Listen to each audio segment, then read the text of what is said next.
வாரத்தில் 27 லட்சம் செலவாயிருக்கு, உணவு செலவாயிருக்கு, டீ செலவாயிருக்கு, இல்லை அவங்களுக்கு குளிர்பானம் கொடுத்துருக்கோம் அப்படிங்கிறாங்க. இது வந்து உயர்தர குளிர்பானங்கள், அது எத்தனை பேர், எத்தனை ஷிஃப்ட்டு, எத்தனை மணி நேரம், இல்லை அப்படி ரொம்ப ஹை குவாலிட்டியாக அந்த டீக்கு கணக்கு போட்டால் அந்த டீயை எந்த ஹோட்டல்ல இருந்து வாங்கினாங்க, இதெல்லாம் கொஞ்சம் இன்னும் தெளிவாக சொன்னால் நல்லாயிருக்கும். மாநகராட்சி அவசரமாக ஒரு விளக்கத்தை கொடுத்துருக்காங்க, நாங்கள் இதை பண்ணோம் அதை பண்ணோம் அப்படின்னு சொல்லி. நீங்களும் மீடியாவிலலாம் எடுத்து போட்டிருக்கீங்க அதற்கு பதில் அப்படின்னு. ஆனால் என்ன அந்த பதில்லன்னா, அப்படி அந்த காஸ்ட்லியான டீயும் சாப்பாடும் இப்படியெல்லாம் கொடுக்குற அளவுக்கு மாநகராட்சிக்கு பெரிய மனசு இருக்கா அப்படிங்கிறது ஒன்று. ரெண்டாவது, உண்மையாகவே அதனோட ரேட் என்ன, அது இன்னும் டீட்டெயிலாக எடுத்து கொடுக்கணும். பொதுவாக நாங்கள் இவ்வளோ தூரம் அப்படின்னா எத்தனை மேன் பவர், எத்தனை வேளை உணவு, எந்த டீயே, அதுக்கான காஸ்ட் என்ன அப்படிங்கிற பிரேக்கப் இல்லை. அந்த அந்த பதில் அப்படிங்கிறது பொதுவான பதிலாக இருக்குது. அது திருப்தி இல்லை, மக்களுக்கு ஒரு சந்தேகம் அப்படின்னு வந்திருக்கு. 27 லட்சம் ரூபாய்க்கு டீ குடிச்சாங்க அப்படிங்கிற மாதிரி தான் இருக்குது. அதனால இன்னும் அதில் விளக்கம் வேணும் அப்படிங்கிறத நாங்கள் எதிர்பார்க்குறோம்.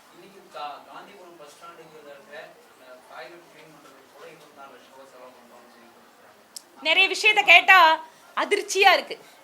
அதிர்ச்சினா உண்மையாகவே அதிர்ச்சியாக இருக்குது. ஏன்னா டாய்லெட் எங்கேயும் க்ளீன் பண்ணுற மாதிரி ஒன்றும் தெரிய மாட்டேங்குது, குப்பையும் எடுக்க மாட்டேங்கிறாங்க. டெண்டர் எடுத்துருக்கோன்னு ஏன் தொகுதியிலிங்க நான் மேம்பாட்டு நிதியில் ஒரு இந்த பார்க்கை வந்து ஒன்று ரெடி பண்ணி அங்கே வந்து ஒரு பேட்மிண்டன் கோர்ட்டுக்கு லட்சக்கணக்கில் செலவு பண்ணி கொடுத்துருக்கேன்.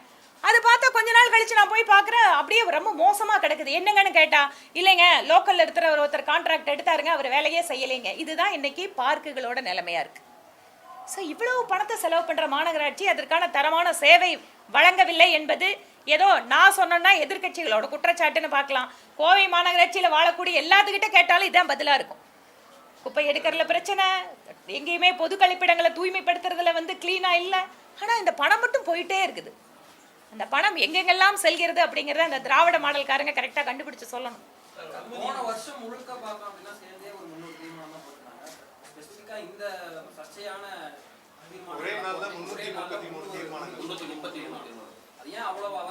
ஒருவேளை நிறைய தீர்மானங்களை பத்தின விவாதம் வேண்டான்னு நினைச்சிருக்கலாம், இல்ல நிறைய தீர்மானங்களை மக்களோட பார்வையில் இருந்து மறைக்கணும் அப்படின்னு நினைச்சிருக்கலாம். இல்லைன்னா இவ்வளவு நான் ஒரே நாள் இத்தனை தீர்மானம் கொண்டு வரதுக்கான அவசியம் என்ன? கூட்டத்துக்கு 2 நாளைக்கு முன்னாடி திமுக கூட்டம் போட்டு யாருமே வந்து விவாதிக்க கூடாதுமே இல்லாத ஒரு கூட்டத்தில் அமைதியான முறையில் கூட்டத்தை நடத்தணும்னு சொல்லணும். அதே நேரத்தில் அது எந்தவித ஒரு தீர்மானத்துக்குமே விவாதமே இல்லை. எல்லாமே 10 தீர்மானம், 30 தீர்மானம், 50 தீர்மானம், 100 தீர்மானம் ஏகமாக நிறைவேற்றப்பட்டது சொல்லி வேக வேகமாக போச்சு. கோவை மாநகராட்சியை பொறுத்த வரைக்கும் பல்வேறு விதமான மக்களோட பிரச்சனைகள் வந்து தொடர்ச்சியாக இருந்துகிட்டே தான் இருக்குது. நீங்களும் பார்க்குறீங்க, ஒவ்வொரு முறையும் நான் சொல்லிகிட்டே தான் இருக்கேன். குப்பையாகட்டும், தண்ணி ஆகட்டும், ரோடு ஆகட்டும், இந்த மாதிரி நிறைய விஷயங்கள் வந்து இங்கே வந்து சிறப்பான செயல்பாடு இல்லை. இந்த பிரச்சனைகளை அவங்களோட கவனத்துக்கு எடுத்துகிட்டு போயிட்டே தான் இருக்கும். ஆனாலும் இவங்க இப்படி தான் நடந்துட்டு இருக்காங்கன்னா இதையெல்லாம் மக்களிடம் சொல்வது தான் எங்களுடைய ஒரே வழி. இவங்க இப்படி நடந்துக்கிறாங்க, துஷ்பிரயோகம் பண்ணுறாங்க. ஒரே நாளில் வந்து